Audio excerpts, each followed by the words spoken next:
Today we have ticket number 12092 and it's a faulty PlayStation 5 digital edition. Interestingly enough, it's one of those that doesn't look too bad on the face of it. However, this has been looked at before. I don't actually think it was by another technician. I think it was a friend of a friend that said they would be able to look at the HDMI port and hopefully sort it. And it looks like they have ruined the back of the port in the process. This is what we're dealing with today. Now, to me, this actually looks like a factory port, the way that those pins are soldered. And also, if you look at the ground legs, they look very good. So again, I'm assuming that this is a factory port. I think what might have happened is they tried to solder the pins in an attempt to resolve the issue. So they kept the same port on. I don't know if it was with a heat gun or they tried to reflow or whether it was a soldering iron. By the looks of the burnt plastic and how it is, I would go ahead and actually say it looks like somebody just stuck a soldering iron down there and tried to resolder some pins. So hopefully we're going to get this working today. Let's check the damage underneath and see what we're looking at. I'm going to take it over to the heater now and remove the port. Okay, this is how we're looking after the port's been taken off, and we still have that little cap's gone into the nether. It's now non-existent, so we'll need to sort that out. Let's just clear out the ground holes here free from solder first. We do that by simply just applying heat to the bottom, and then we come in with our little solder sucker. Joey's best friend. I don't actually have any friends. The only friend that I have is a solder sucker, and we work good together.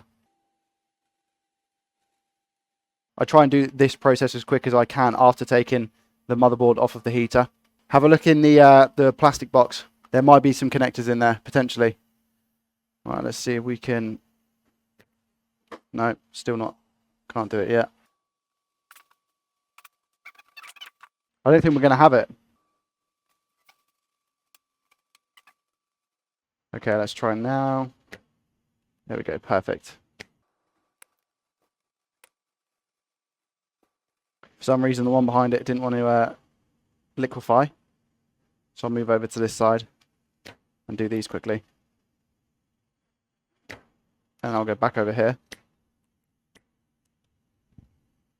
Hopefully it's going to be nice to me now and allow me to suck it up. Still not. Okay, there it goes, there it goes. It's caved in. Okay, there we go, perfect. And now, before we clean up the area, I'm just going to come in with a tad of flux here. Look at that burning away. Sizzling like a barbecue. And whilst it's still hot, because solder loves heat, we're going to come in with some wick.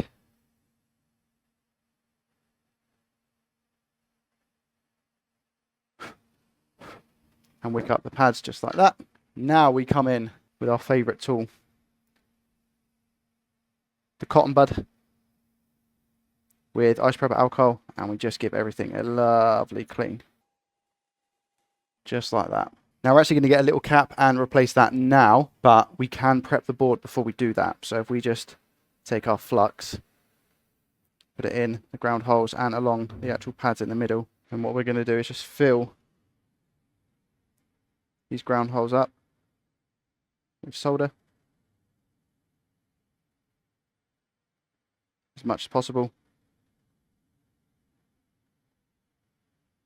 Same on this side as well.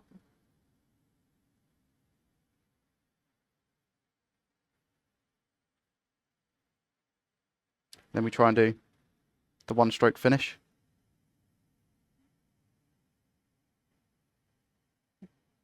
Pretty much like that.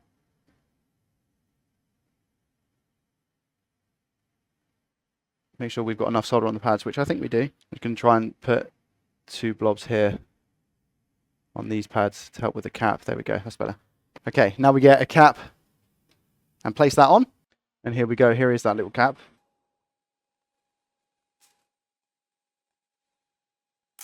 Now we're just going to reflow it into place, make sure that it sticks down. Perfect, there we go. See how it moved? Wicked. Give this a quick clean and remove the old flux before we go ahead and put some new stuff on. I could have potentially used that old stuff, but I don't know, there's something appealing about just putting some new flux on. I don't want to risk it burning, you see. But you can see that cap also isn't going anywhere because we are giving it a thorough clean. There we go. Now we come back in with some flux. There we go, fresh flux. Make sure we have our fume extractor hovering right over it because we don't want to be inhaling those fumes. Port at one hand in the ready, and let's get this port on. And again, as always, you'll see the solder blobs on the ground holes. So the two on the right and the two on the left, they will pop in a second.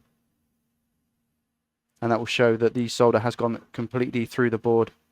And then when we go to put the port on, we're going to keep it there in place to make sure the solder flows onto the port itself, onto the legs, making it very secure. You can see the solder wetting in the middle. There we go. And there goes all the pops. On the pops on the right as well. There we go. Okay, place the port on. Just like that. It's not quite sitting flush yet.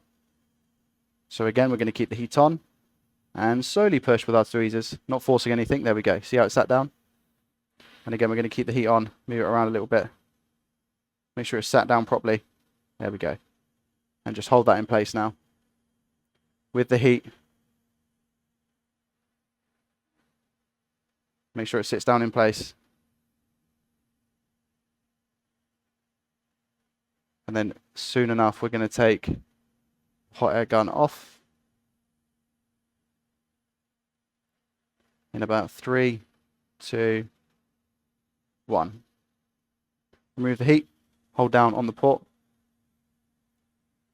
And when we see the solder harden, that's when we're going to come off the port. There we go, you see? Lovely. Look at that. And now we come off. We're going to rotate the board. And you see, this isn't quite a finished job just yet. So now we need to apply some more flux just down there. Just like so.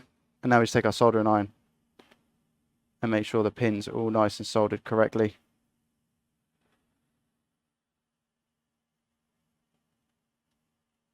Slowly dragging that solder over from pin to pin. Making sure it has a good bond. And this is always the hard part, making sure that we avoid that cap. So it's going to come over the top. Tap those pins down. Just like that. There we go. Make sure we have no bridges. Like that. So we're going to clean the iron, get rid of any excess solder, and come back in. And drag again. There we go. Still a little bridge at the end, which usually sorts itself out if we continue going back and forth over the pins.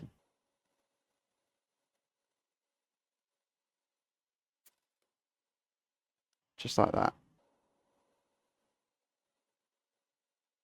Okay, I think we're looking okay. I could have some bridges. It's really hard to tell from this angle. So we're just going to give a little clean up. And then we'll inspect the port from another angle just to make sure that we don't have any bridges. The good news is that I can still see that capacitor, which is always a result. There we go. Finally, a quick clean with a brush just to make sure we get all of that flux out of there. No hairs, etc. Fibers, should I say, from the cotton bud. There we go. And then one last clean. And there it is. Make sure we clean the top of the port as well. Okay, let's see if we've got any bridges. So again, we just rotate the board. And for this part, we zoom right in. How are we looking? Okay, and starting from this side, we'll just slowly go over. So it looks really, really good.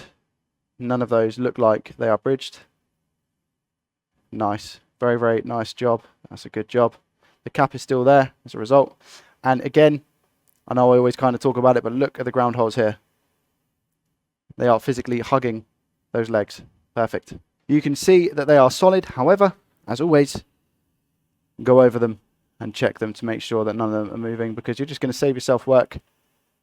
This extra 10 to 20 seconds that I do here will save me potentially 45,000 screws and having to undo the console, etc., etc. But yeah, all good. Every single one is absolutely solid. Perfect. And as always, we take a quick look at the back. That seems to be fine. Just needs a little clean.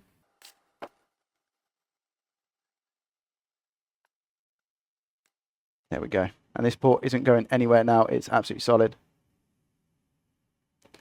A nice clean job, which ultimately will always leave us with a nice, happy customer. Let's put it back together and give it a test. All right, here we go. Moment of truth. Power. blue light, good stuff. Do we get something on the screen to indicate an image? Yes, we do. That's a result. Thanks for watching, and I'll see you in the next one. Peace.